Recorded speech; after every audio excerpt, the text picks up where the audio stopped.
Chaque année, on rapporte une centaine de meurtres au Québec. Certains sont commis par des gens au-dessus de tout soupçon. Leurs proches n'ont rien vu venir et ils n'arrivent pas à y croire. C'est difficile de déceler la manipulation. C'est difficile pour l'entourage de dire, bon, mais qui je crois? C'est une parole comme un autre. Mais c'était à petit feu. Je m'en aperçois pas tout au complet. C'est quand après j'ai accouché, là, je m'en suis aperçue. Donc, la manipulation qui s'installe amène souvent à ça, l'espèce d'esprit de confusion où il n'y a plus personne qui comprend ce qui se passe. Mais c'est parce que je le connaissais. Je savais qu'il faisait juste parler. Mais je le connaissais pas jusqu'à temps qu'on le mette au pied du mur. C'est vraiment un titre de vengeance de dire, ben si je peux pas t'avoir, il y a personne d'autre qui va t'avoir.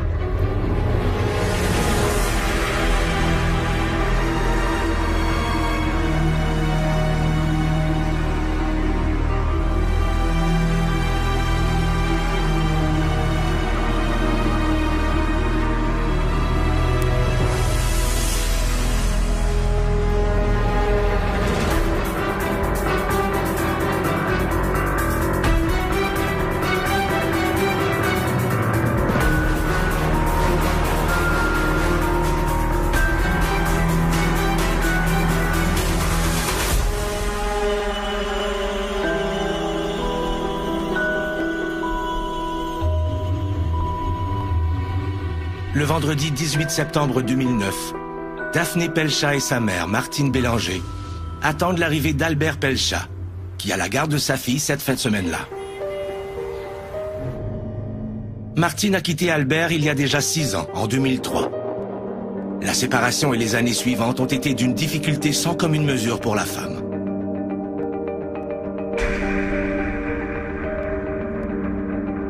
Dans le cas de M. Pelcha, c'était vraiment... Lui se responsabilisait pas de ce qui se passait. Donc, il se responsabilisait pas de la séparation, que la séparation avait lieu à cause de ses comportements violents. Lui, c'était la faute de tout le monde autour. Donc, c'était la faute de Martine dans ce cas-ci. Il disait que c'était de sa faute à elle, qu'elle avait brisé la famille. Lorsqu'il se présente chez Martine ce jour de septembre, Albert a une attitude des plus déconcertantes dans les circonstances. Pour la première fois depuis des années, il est amical et courtois. Mais derrière cette mascarade, Pelcha cache une colère horrifiante.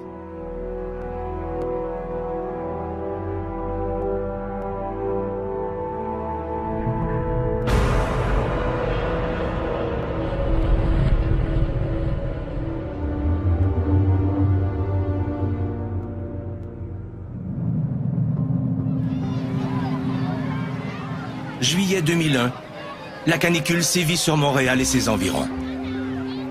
Martine Bélanger, une femme de 35 ans qui vit à Saint-Hubert sur la rive sud de Montréal, prend de l'air dans sa cour lorsqu'elle fait la rencontre d'Albert Pelcha, un ami de sa voisine. J'étais assise dans ma cour, puis on était c'était comme les maisons de ville. Donc, elle était quasiment assise dans ma cour, puis elle me l'a présenté. Puis, bon, je le trouvais gentil parce qu'il faisait des jokes puis tout. Puis, finalement, elle a organisé un souper pour qu'on puisse plus parler ensemble, se rencontrer. L'attirance entre les deux est indéniable. Et Albert fait les premiers pas. Il veut absolument tout savoir sur la vie de Martine.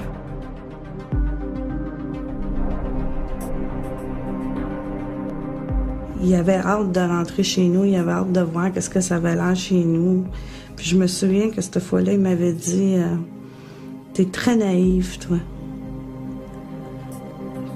Puis c'est ça, il a traversé chez nous, puis il en est comme pas ressorti. Ça a été très, très vite.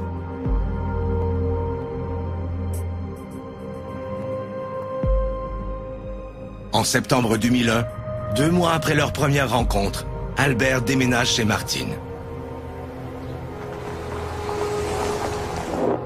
Albert travaille au Vieux Forum de Montréal, où il s'occupe de la maintenance depuis qu'il a 16 ans.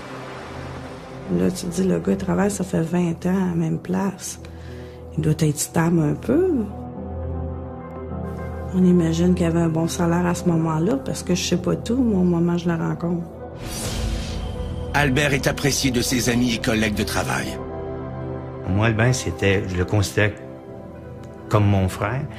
Première des choses, Albert, j'aurais pu lui demander, j'aurais été dans n'importe quelle situation pris, faut que j'aille à l'hôpital, faut que j'amène mes enfants. Albert, j'ai besoin de toi, j'aurais été pris à quelque part. Il était là. Avant de rencontrer celle qui semble être la femme de sa vie, Albert ne s'est engagé dans aucune relation stable. Albert, c'est un garçon qui est seul de famille, c'était un enfant unique. Il faisait ce qu'il voulait.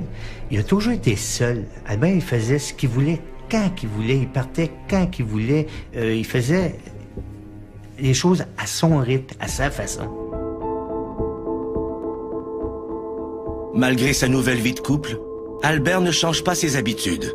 Et quelques jours après son déménagement, Martine le découvre en train de fumer un joint comme s'il était seul. La jeune femme s'inquiète, mais Albert la rassure en lui disant qu'il ne fume que la fin de semaine.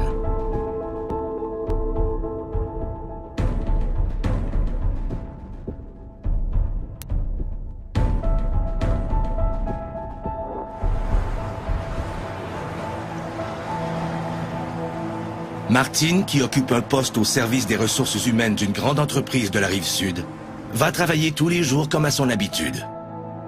Mais Albert, lui, occupe ses journées tout autrement.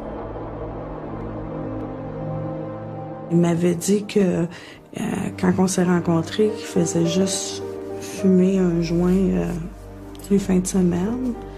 Mais là, c'était rendu que je le voyais dans la semaine aussi, souvent.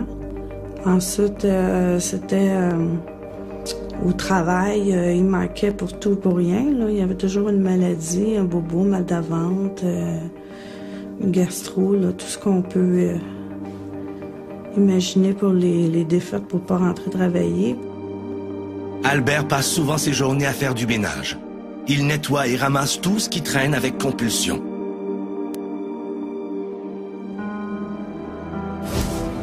À l'automne, peu de temps après qu'Albert ait aménagé chez elle, Martine lui reproche de s'absenter trop souvent de son travail.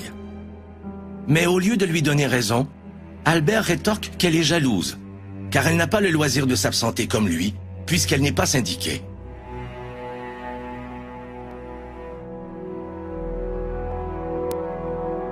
Martine commence à découvrir la vraie personnalité d'Albert. Mais elle n'a pas le recul nécessaire pour évaluer la situation.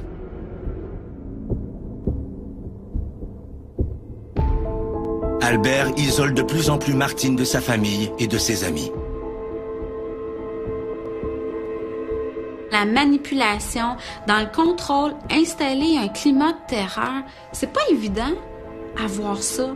C'est pas évident de dire, ben, ce que je vis, c'est de la violence. Alors, lorsqu'on vit quelque chose qui ressemble plus à du contrôle, de la jalousie, lorsqu'on vit quelque chose d'invisible, on n'est pas capable de mettre des mots dessus.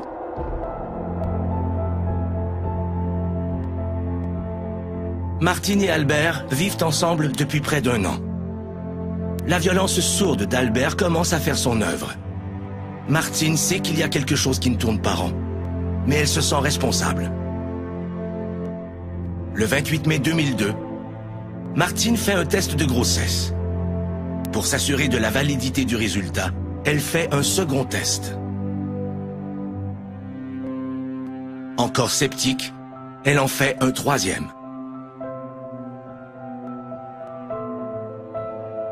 Martine doit alors se rendre à l'évidence.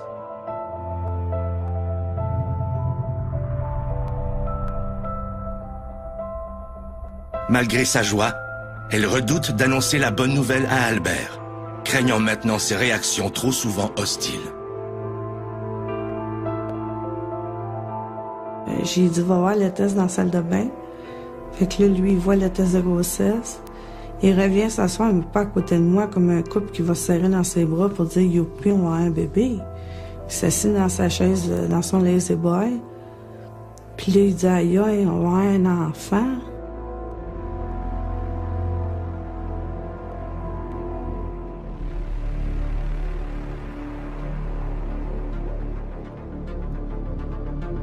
La première réaction d'Albert est d'appeler ses parents et son meilleur ami pour leur annoncer la nouvelle.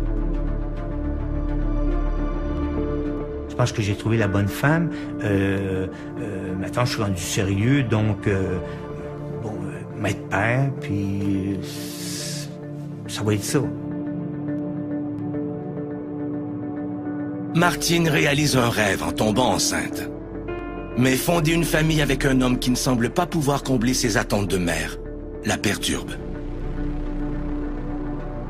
Écoute, ça fait 20 ans que je rêve d'avoir un enfant. Et là, je suis enceinte. Et là, moi, parce que lui est comme ça, j'arrêterais. C'est pas vrai, là. Il va raisonner, il va revenir dans le bon sens. Ça n'a pas de bon sens, là. La venue d'un enfant va changer la dynamique du couple. Mais malheureusement pour Martine, ce qu'elle a vécu jusqu'à présent n'est que le prélude d'un terrible cauchemar. Le 28 mai 2002, Martine Bélanger apprend qu'elle est enceinte d'Albert Pelchat, un homme qu'elle a rencontré 1 an plus tôt. La relation du couple bat de l'aile, mais la venue d'un enfant ravive les espoirs de Martine.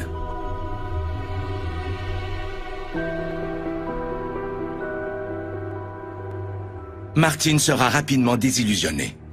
Albert devient de plus en plus contrôlant. Quand on sortait, quand on était devant les gens, c'était pas pareil, là. J'étais comme son trophée, puis regardez, ma femme est enceinte, puis c'est beau, mais c'était pas ça dans la maison. À l'abri des regards, Albert critique et reprend constamment Martine. Il lui reproche ses moindres faits et gestes. Souvent, ce qu'on voit dans la violence conjugale et familiale, à partir du moment où il y a un bébé qui est là, il y a un futur bébé qui s'en vient, les gestes de violence augmentent parce que l'homme a l'impression qu'il perd sa place.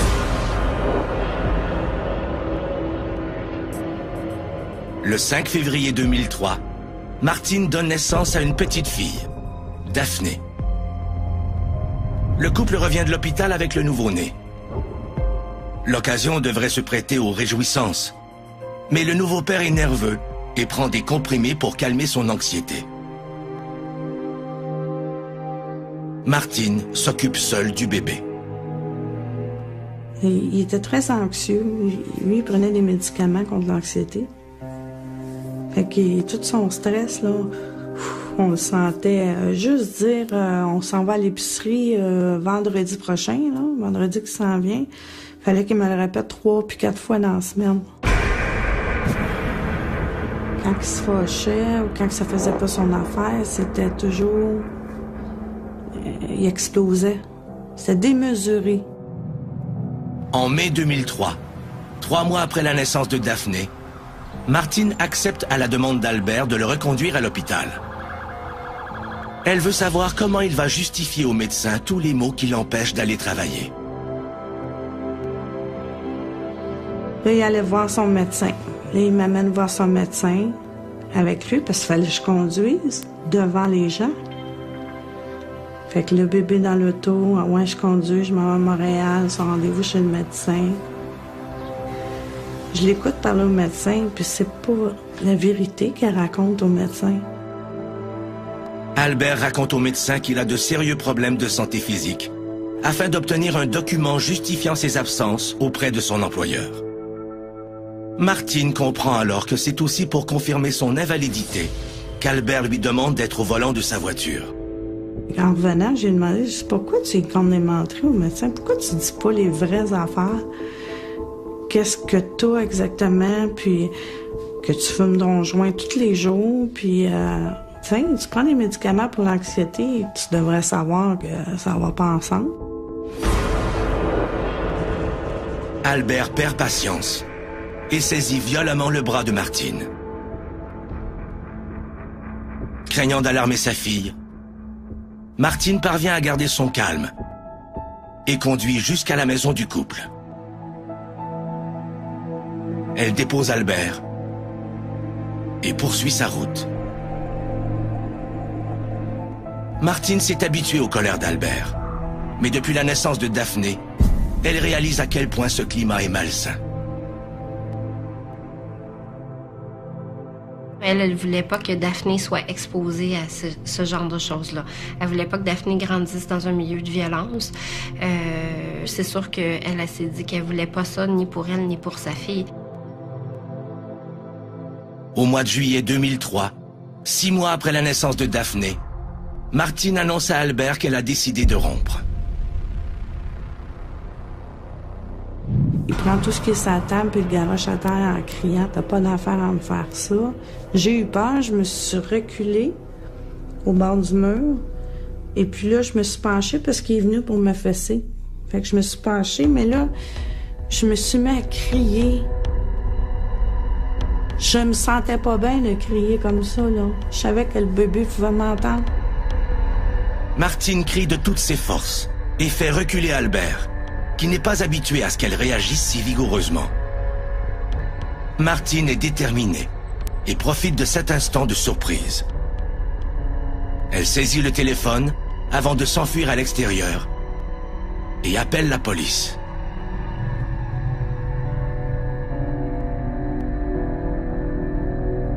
Lorsqu'un agent arrive sur les lieux, Martine lui relate ce qui vient d'arriver.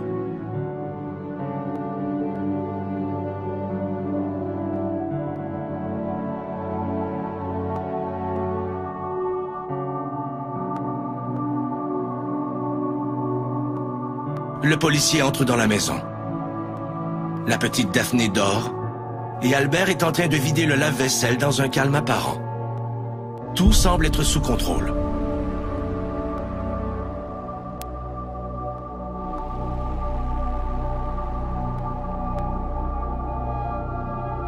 Le policier ne peut rien faire, puisqu'aucune voie de fait n'a été commise.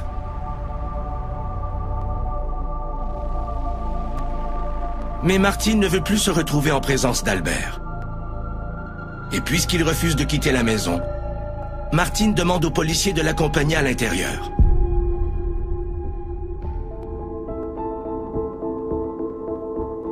Elle quitte avec Daphné et se réfugie chez une amie.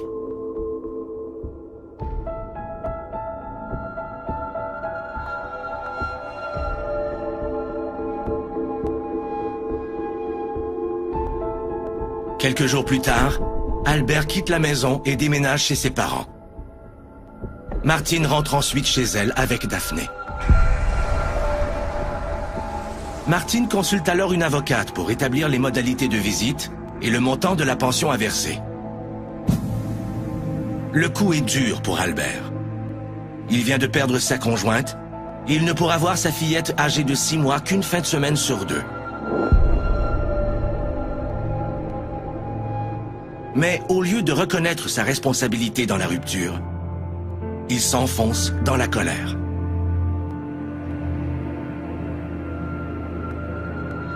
Une des choses qui est à travailler avec ces hommes-là, c'est la reconnaissance des gestes de violence.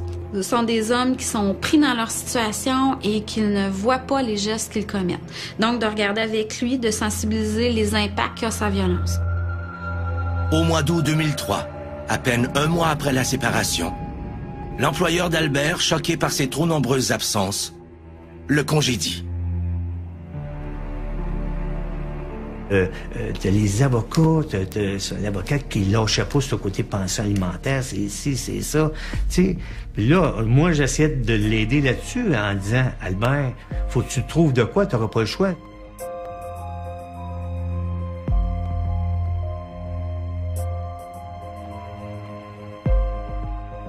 Albert ne fait qu'à sa tête lorsqu'il a la garde de la petite et n'hésite pas à la ramener à Martine avec des heures de retard.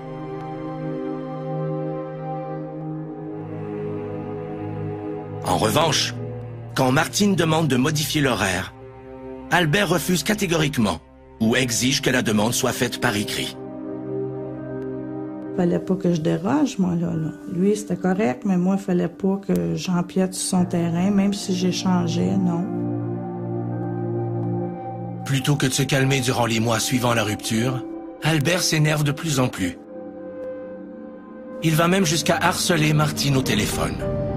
En octobre 2003, au bout du rouleau, Martine décide de suivre une thérapie à l'organisme Carrefour pour elle. On a fait service d'écoute, on a des services à l'externe, soit pour les gens qui ont déjà habité à la maison d'hébergement ou soit pour les gens qui n'ont pas nécessairement besoin d'hébergement, mais qui ont besoin d'aide quand même parce qu'ils vivent cette dynamique-là.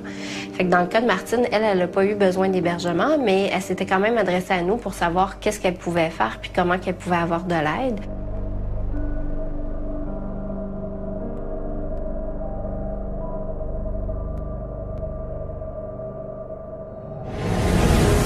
L'aide que va chercher Martine lui sera bénéfique. Mais Albert, qui est déjà habité par la colère, sombre dans une haine dévastatrice et n'hésitera pas à utiliser sa fille pour parvenir à ses fins.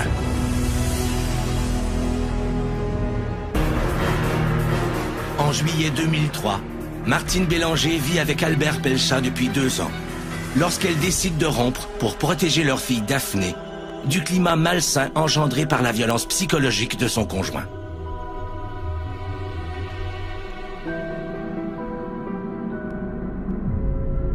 Au mois de juillet 2004, 1 an après la rupture, Albert laisse de troublants messages à Martine. J'ai trop voulu avoir la petite pour toi. Fait que tu vas pouvoir l'avoir pour tout ça. Mais que je sois en haut, tu vas avoir un main sur ma fille tout le temps, mais l'avoir plus souvent en haut, que je la vois en bas. Tu vas être contente, hein? Hein? C'est ça. Fait que toi, moi, t'en vas là aussi. Il m'a laissé 3 messages en disant que là, il était écœuré, que tu veux garder la petite pour toi tout seul, ben tu vas l'avoir à toi tout seul, je serai plus là. Et la manière qu'il parlait, il voulait se suicider, là. Puis, quand il disait, je serai peut-être plus là, mais je vais te checker d'en haut. Dans les jours suivant ces appels, Albert passe de la parole aux actes. Il prend une 30aine de comprimés dans l'intention de se suicider. Mais il ne parvient pas à ses fins. La plupart des hommes, ils vont pas consulter parce que savent pas c'est quoi la consultation, ont peur de paraître comme un fou, préfèrent se débrouiller tout seul ou savent pas quoi faire avec ça. Martine tente d'assurer une vie normale pour la petite malgré le comportement d'Albert. Mais en 2006, l'affaire va encore empirer. Martine commence à fréquenter un nouvel homme. À partir de ce moment-là, ça s'est aggravé parce qu'il perdait encore sa place et probablement qu'il perdait l'espoir. Probablement que cet homme-là avait vraiment espoir de revenir avec Martine. Albert ne manque plus une occasion de dénigrer Martine devant la petite Daphné.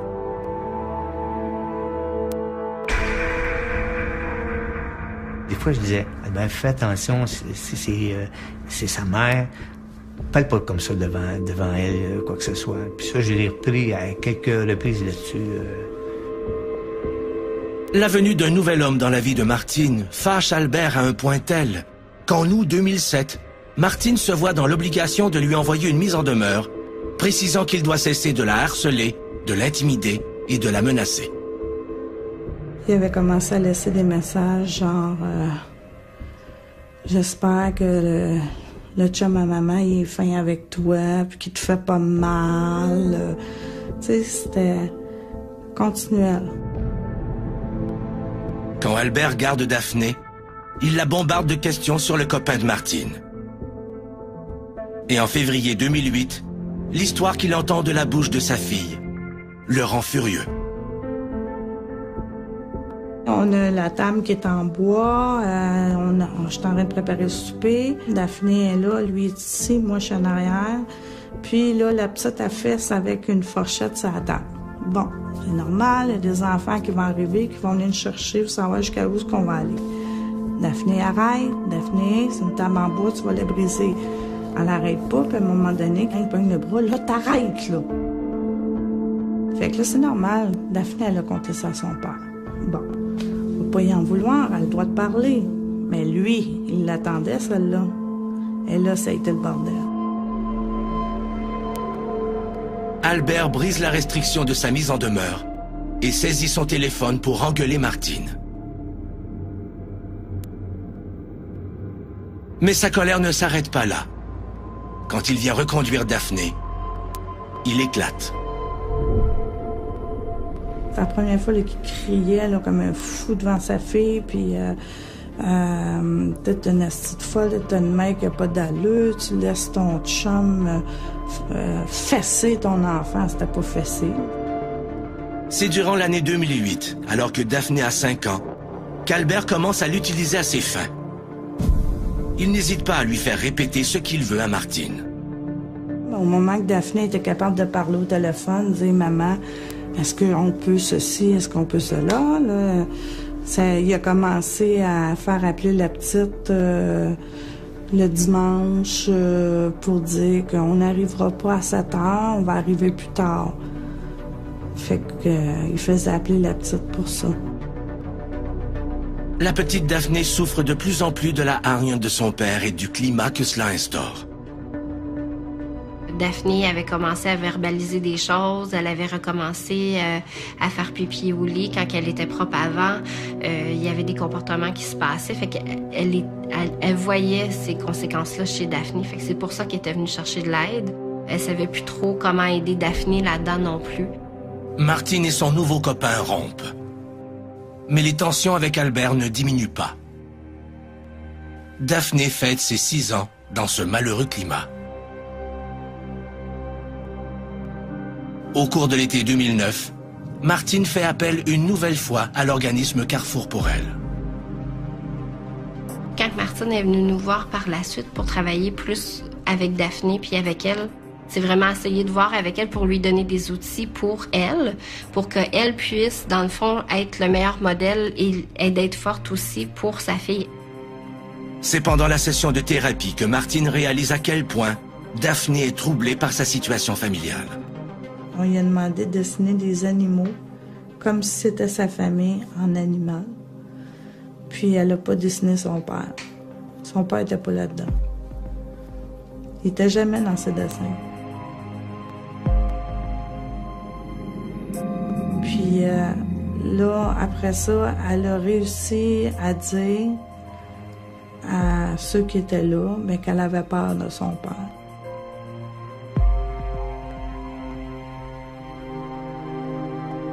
L'intervenante recommande à Martine de faire un signalement à la DPJ. Les actions d'Albert doivent cesser pour le bien-être de Daphné. Le 10 septembre 2009, une rencontre est organisée au bureau de la DPJ avec Albert et Martine. La rencontre se déroule dans l'ordre. Mais quand l'intervenante aborde le sujet des nouveaux conjoints, Albert perd aussitôt son calme.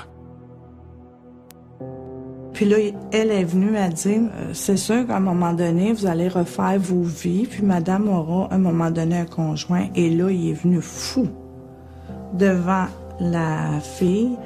Il a dit, là, c'est bonne valeur, la prochaine fois qu'elle a un chum, maintenant, à cette heure, je sais comment ça marche, je sais qu'est-ce que j'ai à faire, puis il n'y a pas un hostie qui va venir toucher à ma fille. Là, il était tellement agressif et agressant dans sa manière d'être. Martine ne peut plus endurer Albert et quitte les lieux. Le lendemain, l'intervenante l'appelle pour lui raconter la suite de la rencontre.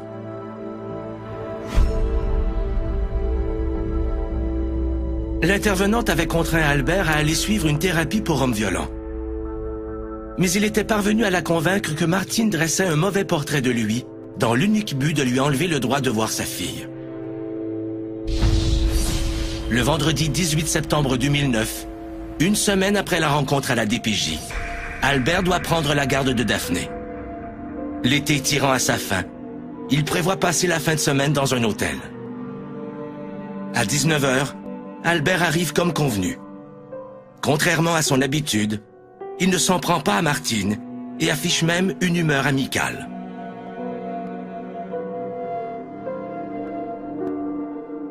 Puis je me suis dit, la DPJ lui a parlé. Et là, il a compris que ça pouvait bien se passer. Fait que quand lui est arrivé, j'ai ouvert la porte, Daphné est venue pour aller vers lui, elle est revenue vers moi, elle m'a fait un autre gros câlin. Puis là, il a parti à rire, puis il dit « Oui, oui, c'est beau, fais un beau câlin à maman. »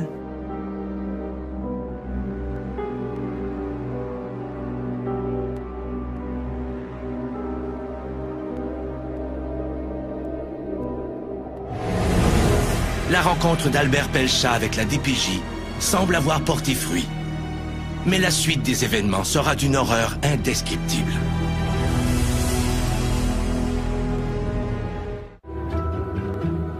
Après des années de violence psychologique envers son ex-conjointe, Albert Pelchat semble s'être finalement calmé.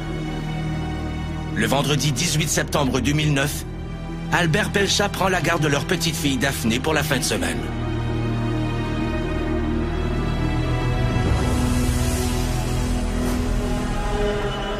Avant d'aller chercher Daphné chez Martine, Albert Pelchat loue une chambre dans un hôtel de Brossard.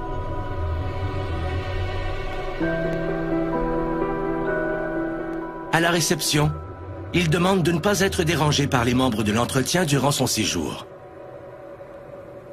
Albert se rend ensuite dans sa chambre. Il dépose un sac et repart chercher Daphné chez Martine. Lorsqu'Albert arrive à l'hôtel avec Daphné, ils se rendent aussitôt à la piscine. L'homme est d'une sérénité très peu habituelle. Lorsqu'il va chercher Daphné, la dernière fois, il est très, très calme avec Martine. Il prend son temps, il est heureux. Pour lui, tout est décidé. Il est plus dans l'instabilité, dans l'insécurité de ce qui va arriver. Pour lui, c'est sécurisant, c'est réconfortant de savoir ce qui va se passer.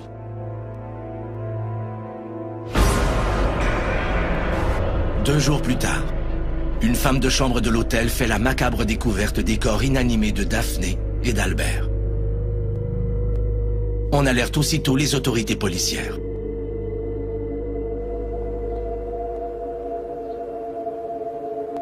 Le 20 septembre 2009, j'étais de garde, donc j'étais sur appel. J'étais déjà entré au service de police de Longueuil. L'enquêteur s'apprête à régler un simple cas d'invasion lorsqu'il reçoit un appel lui signalant que les cadavres d'un homme et d'une fillette ont été découverts.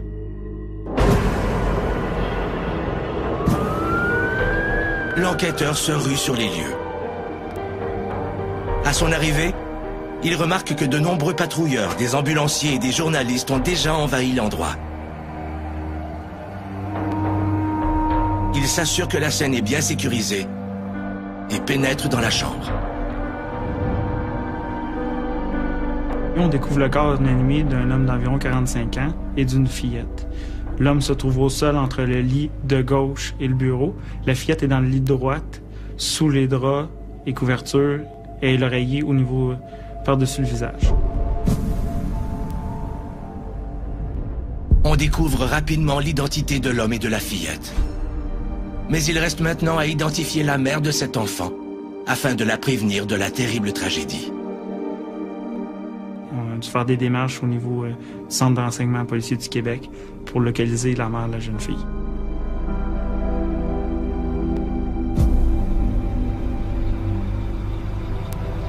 En début d'après-midi, Martine Bélanger entend à la radio qu'on vient de découvrir un homme dans la quarantaine et une fillette de 8 ans, morts dans une chambre d'hôtel. Elle pense aussitôt à sa fille, mais se rassure en se disant que Daphné n'a pas 8, mais bien 6 ans. Et pendant les heures qui la séparent encore de sa plongée dans l'horreur, Martine vaque à ses occupations habituelles. Puis cette journée-là, j'avais décidé de faire le ménage dans les photos de Daphné.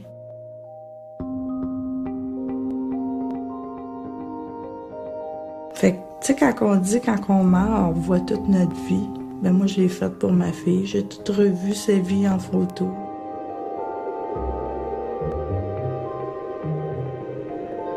Pendant ce temps, les enquêteurs poursuivent leur investigation. Ils interrogent des témoins et visionnent les caméras de surveillance de l'hôtel. On voit Albert Pelchat Jr. et Daphné Pelchat sortir de la chambre d'hôtel à quelques reprises. La dernière fois qu'ils y rentrent, c'est le vendredi à 20h08. Suite à ça, il n'y a pas de sortie de la chambre et personne d'autre n'y entre, selon les caméras de surveillance. Albert et Daphné entrent dans leur chambre d'hôtel après s'être baignés. Albert ferme la porte, son plan funeste déjà bien préparé.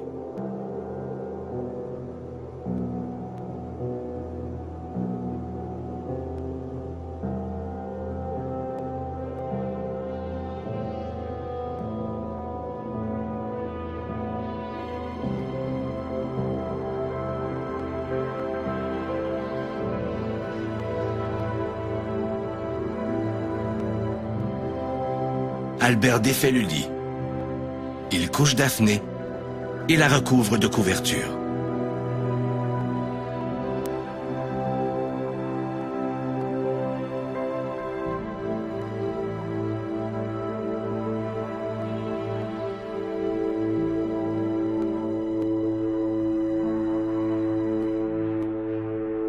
Il donne un sédatif à sa fille et quelques instants plus tard, elle commence à en ressentir les effets.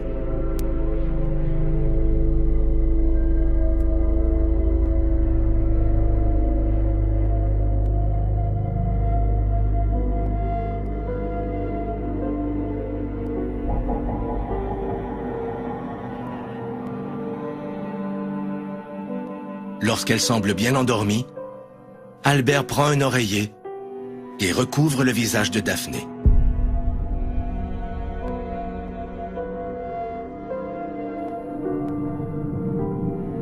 Après quelques secondes, la respiration de la petite s'arrête complètement.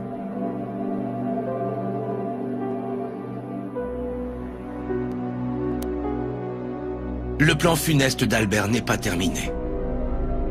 Il prend à son tour des comprimés et avale le contenant complet d'antigel qu'il avait laissé dans la chambre avant d'aller chercher Daphné. L'effet est rapide.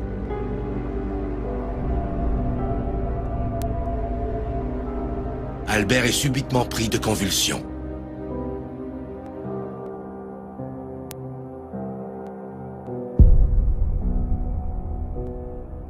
Il s'effondre et meurt dans les minutes suivantes.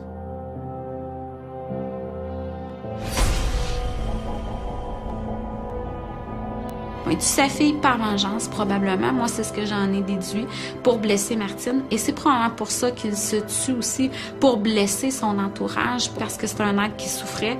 Et pour lui, c'était la seule façon, finalement, d'éteindre ses souffrances-là.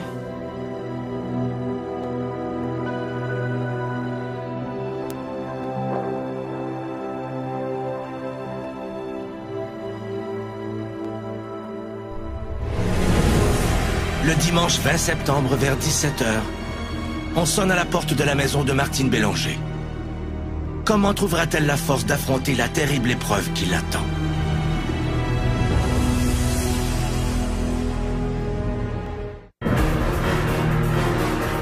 Le 20 septembre 2009, une femme de chambre retrouve Albert Pelchat et sa fille Daphné morts dans une chambre d'hôtel. Les enquêteurs concluent qu'il s'agit d'un meurtre suivi d'un suicide.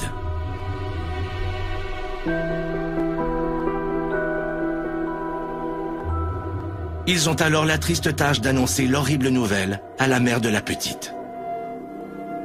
C'était comme si, là, je savais qu'il y avait l'air officiel, fait que j'étais sûre que c'était ça. Là, j'ai tout de suite fait le lien avec l'histoire qui arrivait dans la journée, puis là, je shakeais, puis là, il était allé ouvrir la porte, Mme Bélanger. Là, j'étais là, puis je voulais pas ouvrir la porte. Je dis non, j'ouvre pas la porte. J'ouvre pas la porte, je veux pas ouvrir la porte, parce que là, vous allez me dire non, c'est pas vrai, puis je criais, puis...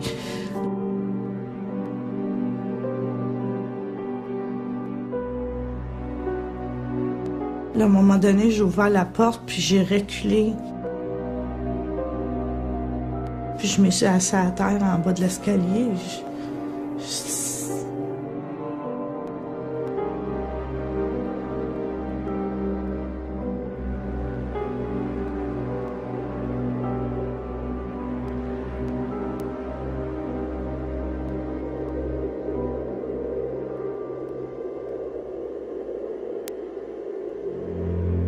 Ça se peut pas, il venait chercher mon bébé.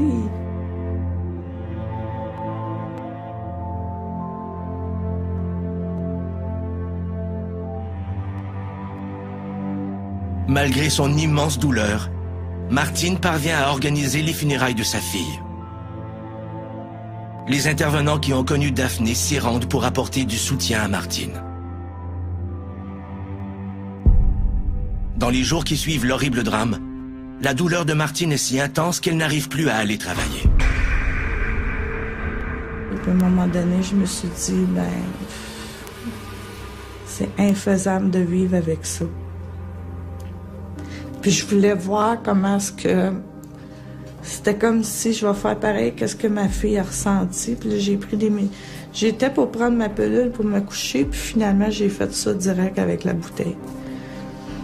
J'ai été 2 semaines en psychiatrie à Sherbrooke. Ça m'a aidé, mais c'était pas fini. Ça a duré 2 ans, la noirceur. Pour aujourd'hui dire, bon ben là, si je continue, il faut que je vive autrement, parce que c'était invivable.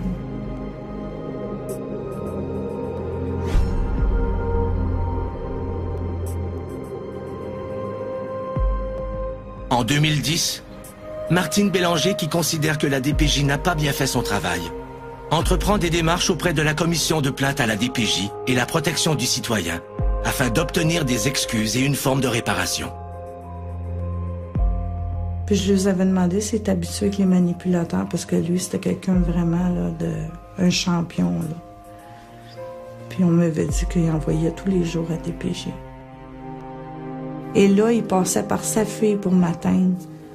C'était pas banal, là.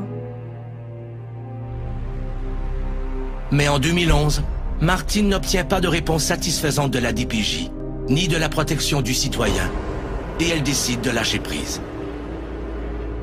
Je me suis dit, je me suis déjà fait démolir pendant 6 ans de temps et plus. Puis, je vais continuer à me faire démolir par un organisme qui, eux autres, vont juste vouloir dire qu'ils avaient raison. Il n'y a pas personne de parfait. Mais il n'était pas question que je me fasse démolir une fois encore. Avec le temps, Martine trouve assez de force pour tenter de vivre avec un pareil drame.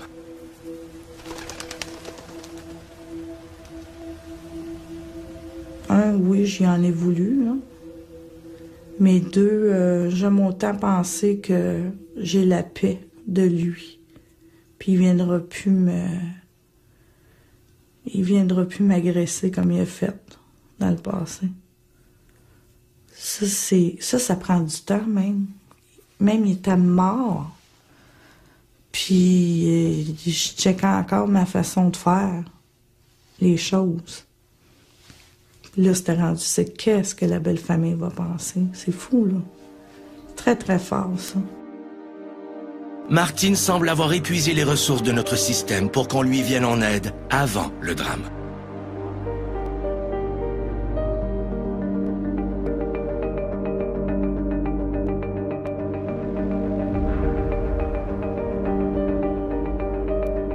Je m'aurais sauvée avec ma fille, sachant qu'est-ce qui aurait pu arriver. Oui, je m'aurais sauvée avec ma fille.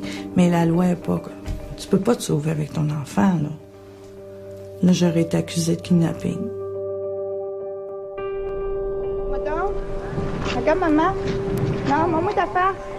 Qu'est-ce que t'as mangé? J'ai mangé des chips. Des chips? Avec des fraises. C'était-tu bon?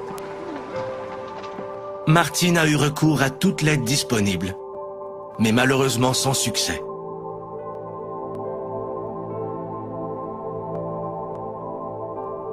Ne faudrait-il pas que les hommes qui vivent des moments de détresse consultent rapidement eux aussi et ne restent pas dans le déni pour que cesse ce genre de violence?